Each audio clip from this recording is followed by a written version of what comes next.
Listen to The Master of the Mind, a podcast with stories and instructions on how to use psychology to become the master of your life. Episode number 1. How to find your own identity. Somewhere in Thailand, there was a church that had a golden Buddha. People heard that an army of soldiers was heading towards the church. And to protect the statue, so that it would not be stolen, they covered it with clay. The statue remained safe. The territory was occupied by soldiers for a long time, and those who knew that the statue was gold were no longer alive. After years and years, however, a monk, while praying, saw that the statue was cracked, and underneath there was gold.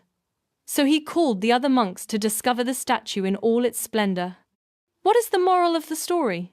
Essentially, we are all a treasure hidden in a body of clay. We carry a protection created by all our experiences that have taught us not to be ourselves if we want to be accepted and loved by others. And we live so much in the image we have created that we believe we are the clay statue. Then, something that challenges our life, maybe even something painful, a breakup, the loss of someone dear to us, reveals the true self. Which is beautiful and wonderful, because only it can make us truly happy and fulfilled. If there were a story that spoke of the power of discovering one's own identity, then I think this would be the most appropriate one. I'm glad you're with me in the first episode of the Master of the Mind podcast. I chose to talk about how to discover one's own identity in the first episode because, from my point of view, it is the starting point of change and the reason why psychology was invented. So, who are we? What makes me, me? And why would I be interested in finding out the answer to this question? Many philosophers, writers, and psychologists have sought the answers to these questions. And from my point of view, each one brings a little truth about what we are essentially. Plato, studying man, discovered that there is a suffering that we cannot necessarily link to a certain part of the body. Compared to medicine, which can find the exact place of pain and treat it exactly there, psychological suffering is more related to the soul, as Plato says. And this soul is the essence of our emotions, and what differentiates us from the rest of the beings on earth. Aristotle talks about the fact that humans have a telos, a word that in Greek means a purpose in life. And this purpose is to discover who we are, and to fulfill that belief of what we believe we are. He talks about the emotions that control our body: happiness, fear, anger. Emotions that he assumes are specific only to us humans. But as has been discovered in several animal studies, there are many emotions that we have in common with our distant relatives, chimpanzees and gorillas. A sense of justice, compassion, caring for family, our need to protect ourselves, the ability to learn and create helpful tools are some of the things we have in common with chimpanzees and gorillas. I could give as an example the experiment done on Capuchin monkeys in 2003 by Sarah Brosnan and Franz de Waal from the Yerkes National Primate Research Center in Atlanta, a study in which a sense of justice was discovered. 2 chimpanzees were placed in 2 cages next to each other, able to see each other at any time. They were each given a task to do, and after they completed it, each received a piece of cucumber. At some point, each one did the required task, and one still received a cucumber and the other a grape. After the unjust monkey discovered what was happening, he got angry and threw the cucumber, expecting the grapes. But I will tell you more about animal emotions and their behavior in another episode of the Master of the Mind podcast. Returning to what the ancient Greeks discovered, Hippocrates, the father of medicine, talks about the fact that man is a body controlled by 4 fluids, and this leads to the first form of classification of human types: choleric, melancholic, sanguine, and phlegmatic people. Typologies that differentiate people at the level of activity, creativity, emotionality, and sociability. Epicurus says that man is a conglomeration of atoms, a word that in Greek means the smallest particles of a matter. And these atoms are in constant movement and interaction with each other. Jean-Paul Sartre says that we are self-conscious beings, and we have the power to give ourselves a meaning of ourselves, and through this meaning we create our lives. I find this concept very beautiful, because it means that we have a great power to create our own destiny. Martin Heidegger says that man is a being who has an innate instinct of guilt and duty, and this makes us seek a meaning of our existence and use our abilities that we have for a certain purpose. This way of seeing life is very similar to the story of superheroes. With great power comes great responsibility.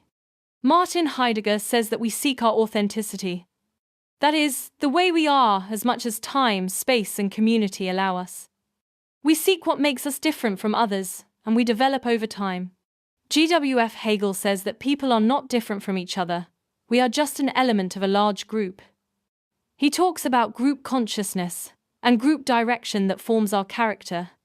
What he means is that we have many things in common with the group we are part of, from qualities and defects to even goals in life. Hannah Arendt says that people are makers of things, works, deeds, words, etc., that fulfill a certain mission, and the mission is influenced by society. She gives as an example ancient Rome and Greece, in which man is much more involved in state politics. And nowadays society forces us to lose our individuality by making us adhere to the missions of others. And this way of defining ourselves is true from my point of view, because we are creative people, and if we do not have our own mission, we end up creating in someone else's name. In psychology, the answer to the question, who am I? What is my identity? Is sought through different styles of placing man in a certain category, according to a style of analyzing man. Psychologists believe that the mental illnesses we suffer from exist because we do not know ourselves. We have internalized our problems so much that we believe that we are the illness. We have forgotten where our pain came from. And forgetting who we are, we have no direction in life and no joy. Psychology sees man and analyzes him as a being, driven by his internal desires, a being defined by his behavior, by his way of thinking, by the way he interprets what happens to him, and differentiated by his biological and neuronal structure. Separately, these styles of seeing man do not completely define who we are, but together they approach this answer. Our identity is a unitary and constant element in time and space. Our identity is the combination of the body we have, our memories, experience, and personal perspective of seeing the world. Although I am talking to you about what the giants of our history discovered and believed, their definitions are rather of a collective identity, groups of which you can be part. But personal identity, as it is called, is personal. It is differentiated from the other. Each person must identify it for himself. Because when you do not decide for yourself, you continue to believe that you are the clay statue and you do not actually discover who you are in essence. Discovering the world and others is an external journey, and discovering who you are is an internal journey. And although it may seem that people are afraid of what is outside, the greatest fear is to find out what is inside us. Because sometimes we can hide deep wounds of experiences left by interaction with others. Wounds that we hide even from ourselves, because we are afraid that these wounds make us less worthy of our own love. There are things that we believe that even we ourselves cannot love.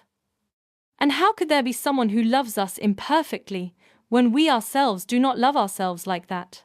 Deepak Chopra says that man can have 5 types of suffering: not knowing who he is, being attached to things that cannot be changed, being afraid of losing transient things, identifying with his habits that can block him in a loop, and the fear of death.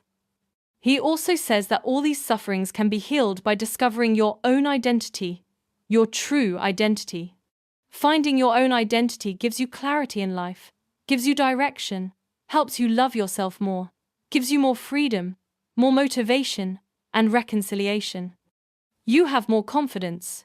You are more disciplined, more emotionally stable, more mentally aware, more comfortable in your own skin, more passionate and energetic. Let's make a small foray into life. How do we discover our personal identity? We know that we gather information about what awaits us since we are in the womb. The first 5 years of life, of which most of us have no memories, we continue to gather information through sensations, perceptions, and representations. All our memories are transformed into internal rules about who we are and how to behave. In addition to the information we receive from the environment, comes that from the society we live in. And, as they say, the family is the basic cell of society. We learn that we are a girl or a boy, that we must behave in a certain way so that our parents do not punish us and love us. By nature, we are explorers who want to discover the world and our own. But the fears of others are internalized in us, and we tend to stay in the safety zone for the sake of others. The problem is that in order to discover yourself, you need to explore and experiment with life. Another way we can discover our identity is through communication. I know there is a lot of talk about the fact that we don't know how to communicate with each other. But the bigger problem is that we don't know how to communicate with ourselves either.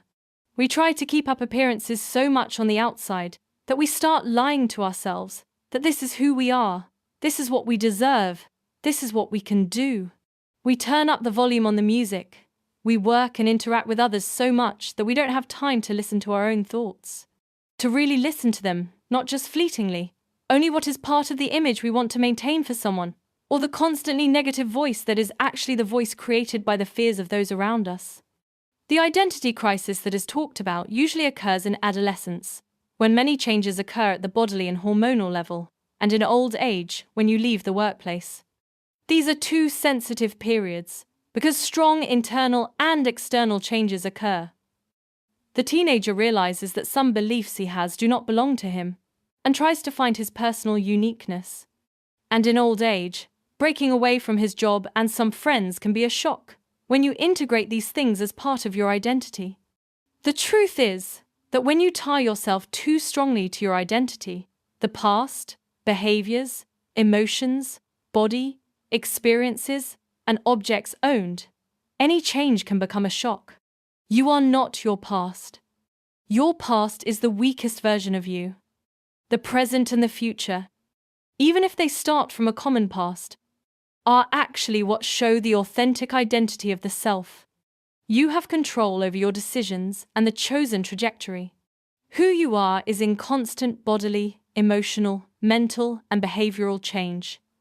Self-identity is actually a pure observation of self-experience and reality.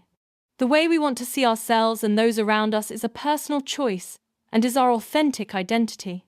Some of us can get stuck in our rut because they feel like something of who we are dies if we give up some beliefs, behaviors, and emotions.